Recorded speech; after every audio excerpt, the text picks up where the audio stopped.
increased operations by the FBI, DEA, and U.S. Marshal Service. There's also a focus on the $350 billion that was sent to state and local governments as part of the American Rescue Plan, as the Treasury Department is now making clear as well that funds can be spent on policing and other things like expanding employment services and summer education. Fox's Blake Berman. As the Biden administration works to stem the flow of migrants into the southern U.S., Vice President Kamala Harris will make a border visit this week with Homeland Security Secretary Alejandro Mayorkas. Republicans have been calling for Vice President Kamala Harris to visit the border for a month. So why is she going now? We didn't want to have anyone visit at a time where it'd be disruptive to efforts and progress being made on the ground. White House Press Secretary Jen Psaki pointed out the administration has made progress moving unaccompanied children out of border stations and into appropriate care in a timely fashion. The Vice President will visit El Paso Friday. It's unclear if she'll meet with Texas Republican Governor Greg Abbott. Fox's Rachel Sutherland at the White House. A CDC panel today saying the benefits outweigh the risks with a rare heart inflammation in some teens after a second dose of the Moderna or Pfizer vaccines. Just over 300 cases of inflammation of the heart muscle or myocarditis compared with 20 million people vaccinated. So the numbers are low but higher than normal. Those affected, usually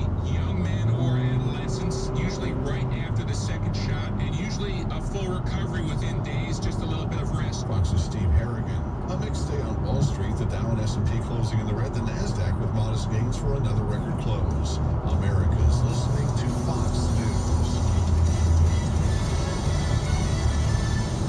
Now, here's your Storm Team 10 forecast. So another night with cool temperatures, clear sky. We're down to the upper 40s and low 50s to start Thursday morning. Sunshine, dry, comfortable again Thursday. Highs in the mid to upper 70s. Some clouds moving in Thursday night. A few light showers possible by Friday morning. Looks mainly cloudy Friday. High in the upper 70s. Hazy, warm, humid Saturday with a high in the low 80s. I'm Storm Team 10 meteorologist Mark Searles on News Radio 920 and 104.7 FM. This report is sponsored by Mattress Firm.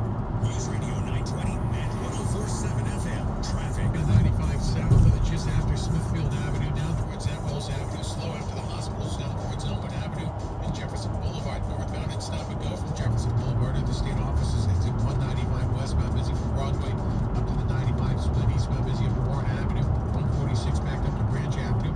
The 610 back to Dean Street. 37 westbound slow approaching 295.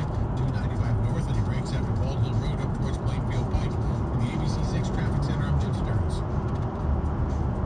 It's Mattress Firm's 4th of July sale. For a limited time, save up to $500 on a king bed for a queen price on top-rated mattress brands like Sealy and Sleepy's. Plus, get a free adjustable base with your $999 purchase. 6 timelines of Swansea. Countess. Yes. Last episode, you were shopping at Route 6 Auto Mall Kia in Swansea. Well, I don't mean to brag, but she will. I bought the new 2022 Carnival for only $1. I can't get approved for credit. Oh, darling, get a Route 6 Auto Mall Kia. If you bring home $350 a week, you could get up to $25,000 in credit. All you need is a dime, one dime down. And your engine is covered for life, no charge. I got the new 2021 K5. One dime down. All right, that's it. That's all the time we have.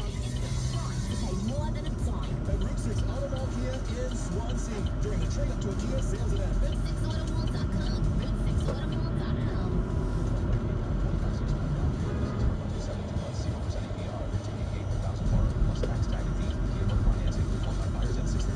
Progressive Motorcycle presents Rhode.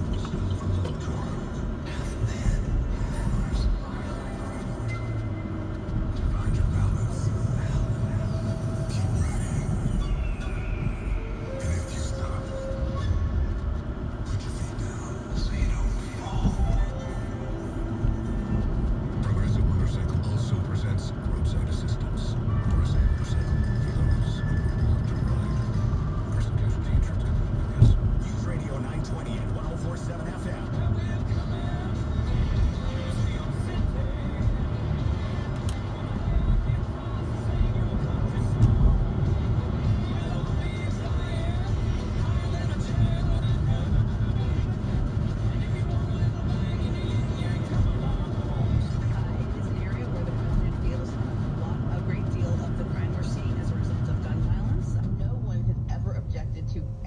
prove who you are to vote. It's been part of our nation's history since the inception of voting. Republican legislatures are making it harder to vote early, harder to vote by mail, harder to vote after work. They're trying to make it harder for black churchgoers to vote on Sunday. Freedom is back in style. Welcome to the revolution. We're coming to your city. Gonna play our guitars and sing you a country song. Sean Hannity.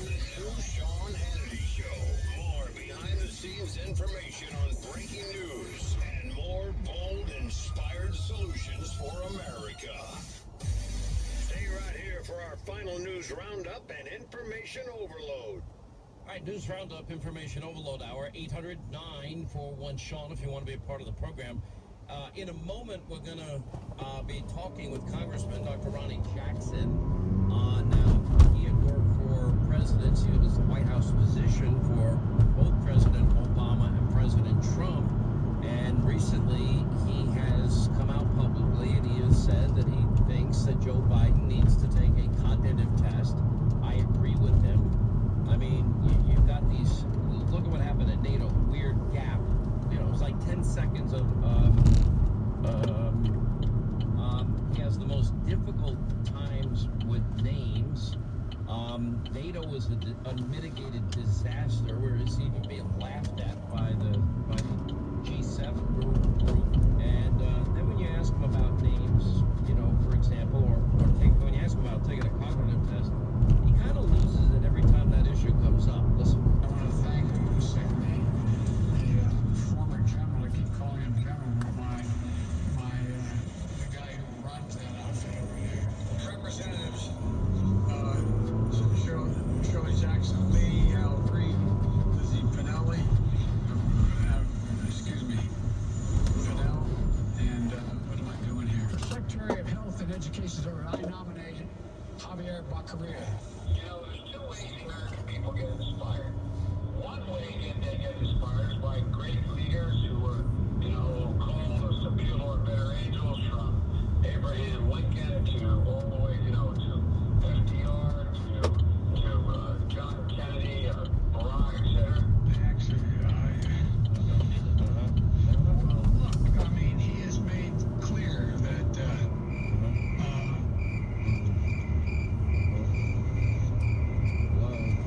the answer is, I believe he's in the past essentially acknowledged that he was, there are certain things that he would do or did do. But please clarify specifically, have you taken a cognitive test? No, I haven't taken a test. Why the hell would I take a test? Come on, man. That's like saying before you got in this program, you take a test where you're taking cocaine or not. What do you think, huh? Are you a junkie? Hey, come on, man. It's like taking a test if you do cocaine. Come on, are you a junkie? That would be zero experience, huh? Anyway, Dr. Ronnie Jackson, he was the White House physician, as I mentioned, for both President Obama and President Trump. Then now there are people out there trying to discredit Ronnie Jackson, saying that this is political. But he has called for Joe Biden to undergo a cognitive test so the commander-in-chief proves to the American public, after all of these, I don't know, moments that he has. I mean, it's very clear that he's a cognitive mess. It's pretty transparent. You don't need a medical degree from Harvard Medical School or Johns Hopkins.